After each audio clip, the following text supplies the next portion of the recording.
This is the Math 140 lecture number 20 on annuities and the topic of saving for retirement. The question says, suppose you are a financial advisor and your client would like to withdraw $5,000 each month from a retirement account for a period of 25 years. So suppose the client is planning to retire in 20 years. How much should the client save each month to achieve this retirement goal? Assume an overall average growth rate for investments of 5% per year, compounding monthly during the period before and after retirement. Okay, so we're going to break up the work to answer this question into two parts. And the first part will be sort of identifying how much we need in the account at the start of retirement to achieve the goal. So step one is always going to be to find this goal amount that we can call P0, and it's the actual amount that we would need to have in the account at the start of retirement in order to be able to withdraw $5,000, because that's the goal, withdrawing $5,000 every month. How much do you have to have in the account at the start of retirement to be able to do that? So that's the goal. So we can actually calculate that starting balance at retirement as this P0 value from our payout annuity. And we know that it's $5,000 each month, so I'm using this payout annuity formula. Looks like this. So we would always start with this formula to calculate that starting balance at retirement. That's our step one. So in this case, I want to withdraw $5,000 a month. Let's write down the values. D is 5,000. From here, it's 25 years that we want to make these withdrawals, so in the first step, N is 25. Of course, this is one of the confusing things about this problem, is that we also have a 20-year period, but that's how long we have to make payments to save for this goal. So the first time we go through, how long is the retirement period? 25 years. That's what our goal is, to be able to make these withdrawals for 25 years. The interest rate that we're assuming is 5%. We're going to assume that all the way through, 5%, and it's monthly payments and monthly compounding. It's a regular annuity because its monthly K is 12. Let's put those values in, calculate P0. So the first thing I did was write the formula down that I want to use to make sure I have that exactly correct. And now I've written down this same formula again with all the values that are given, plugged in. We've got 25-year period, monthly compounding and monthly payments, 5% interest, 5,000 that we want to actually withdraw from the account every month, and this tells us what the starting balance would have to be. Now, some of the biggest errors happen right here, and I'll write something now that I'm going to erase in a minute, but I just want to talk about it. Some very, very common mistakes. So a typical thing that's kind of wrong is to go right to this 0.05 divide by 12 and do that calculation first. So let's suppose, and the worst thing you can do is like try to write it over on the side. It just goes completely off when you do that. So write the whole thing again, but if you're going to do this part, here's where a very common mistake happens. Somebody will type that 0.05 divided by 12 in the calculator, and they'll see 0.0041, and if they're going to round it off, very often somebody will put something like 0.0041, and I will probably take points off for that because that's wrong. It's incorrect rounding, right? If you're going to stop there, at least put a 2, round it correctly, because the next digit was a 6. So if you do that, that's okay. Or let's say 4167, something like that, or 417. But so round correctly here if you're going to do that. Because what's happening here, this 25 times 12, that's a 300. So you have a negative 300. So any error that you put into this rounding is going to be compounded 300 times. And so the final answer is going to be really off significantly, particularly if you do 4-1, right?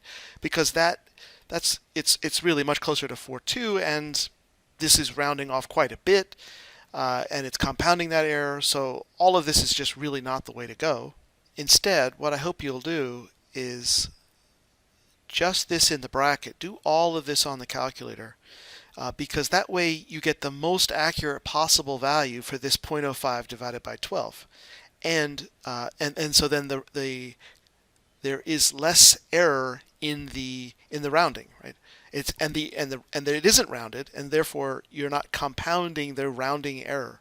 So if I type in all of that stuff in the bracket, all of this,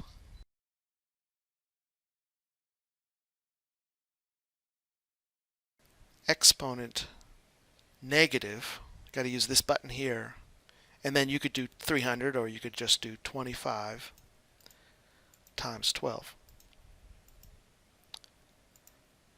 And now, of course, we need, if we're not doing the entire thing in the calculator, then we need to round off if we're going to write this down. So I would say 4 places is good at this stage in the calculation.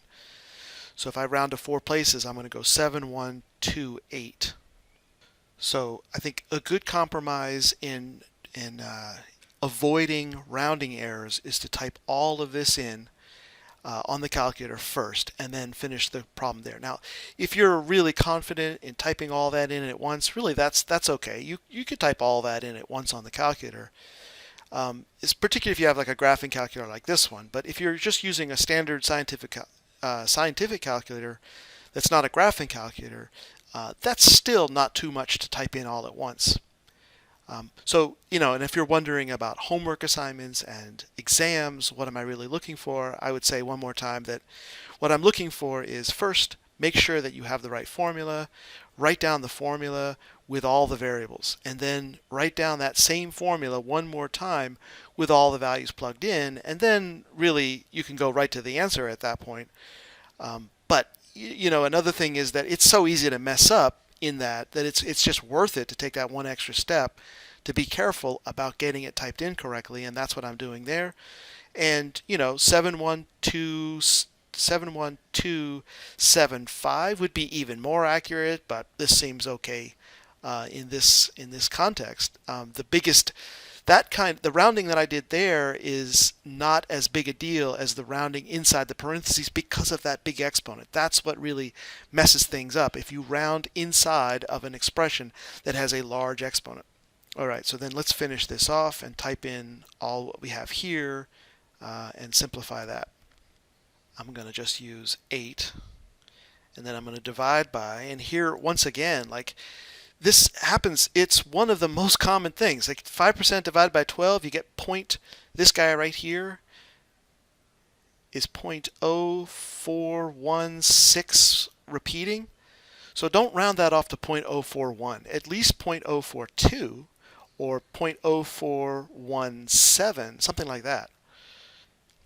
And even better, rather than typing it in, rounding it off, writing it down, that just takes a lot of extra steps and it's less accurate. Better to just type it in like that. So, but make sure that you have all of that fraction in the denominator, which is why I'm using the parentheses there. So 855,360. That's the P0. We need $855,360 in the account at start of retirement. So now we've finished step 1. We know what the goal is. $855,360. Now, moving on to step 2, we're going to figure out how much to save to reach that goal. We're going to find the value of D. Remember in the question, the client is planning to retire in 20 years. So we have 20 years to save for that goal. So that's a different end value for step 2. And the key thing to understand is that the future value that I want now is $855,360 in 20 years. So that means we switch now to the other annuity formula, the future value annuity formula that has P sub n, that can calculate for us a future amount in n years if we started with 0, right? So this is a different formula now that looks similar, but look very carefully. There's a difference here.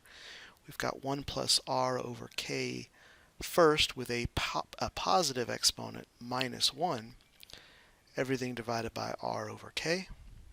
And we're actually solving for D. We know that the Pn, the future amount, is the 855. That's the goal, 855,360. We know that the N is now 20 years. The interest rate hasn't changed, and the payments are going to be monthly, and the compounding is monthly. And the whole question is, what is that monthly payment need to be the monthly savings for the next 20 years to achieve this goal of a future amount of $855,360. So now we can plug in those numbers. We're solving for D. The time period has changed. That's another easy thing to mess up. Look carefully at the two different time periods. Now saving for retirement is 20 years. And it's monthly compounding. And this is a positive now. 0.05 divided by 12 is the same. So as before, let's just type this part in the brackets in the calculator because again, we've got, what's this, 240, a very big exponent. If you round that off, especially if you round it in correctly, you're going to be really off in your answer. So let's just type that in the calculator. Or be very careful and round this one correctly. At least, let's say, 4 places non-zero if you're going to round this off before typing in the exponent. But you really don't need to do that. Even a basic scientific calculator is going to not be difficult to enter all this in. So let's do that. I need parentheses here at the beginning so I get all of this quantity to a power 240 exponent. And you could type in 240 or you could just type in 20 times 12. Make sure that that's all going in the exponent. That's another easy thing to mess up. Your calculator, if it's an older software, it doesn't put this in the exponent position. You have to actually, you'll see the little caret symbol, and then you'll need, sometimes some calculators you'll need to put parentheses to ensure that all of that is an exponent. I see this little forward arrow that means I'm still in the exponent, so I'm going to just move forward one space, gets out of the exponent, and then -1 because that's just part of the quantity here that I'm simplifying. 1.7126. So let's round that off to 4 places here. We've got 855,360 equal to still the unknown value D. I'm going to copy this. 1.7126. 4 places is pretty good. The next one's a 4, so I'll just drop it. And I'm going to leave this value as the fraction because typing it in, 0.041 is rounding incorrectly. At least 0.042 or, 0.0417, something like that, or just leave it as a fraction. That way you're going to be less steps and more accurate. See, now what I could do is just solving for D, I'll just multiply this over here and divide by that. So multiplying it on this, you could say multiplying both sides by this fraction or cross multiplying.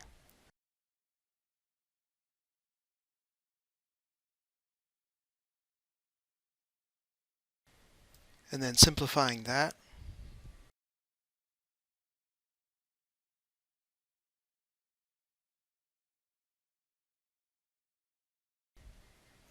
$2,081. Perhaps in this situation, right, because it's $2,081, we could just round that off. The 5 cents is relatively insignificant. Let's just round it off to the nearest dollar. Okay, so really that's the answer. $2,081 a month to achieve this goal. And this is really impressive if you think about you can actually withdraw $5,000 a month for 25 years by saving $2,000 a month for the first 20 years. If you're withdrawing $5,000 a month for 25 years, that's $5,000 every month, 12 times a month for 25 years. How much total is withdrawn? This is $1.5 million. $1,500,000. That's a lot, right? How much did we actually have to save in order to do that? $2,081 a month times 12 months times 20 years. That's just about $500,000. $499,440. So by saving about $500,000 over a period of 20 years, actually you can withdraw just about 3 times that because of that 5% growth over that entire 25 plus 20, 45 years of 5% growth. It's pretty good. So again, to sort of recap, we're saving $2,081 a month for 20 years. The total amount that's been invested and saved is just about $500,000. We can then withdraw $5,000 a month for 25 years for a total amount withdrawn of $1,500,000. More than 3 times what was actually saved. Really impressive, the value of compound interest over time. Okay, so that's the end of the video. Hope it's been helpful and interesting.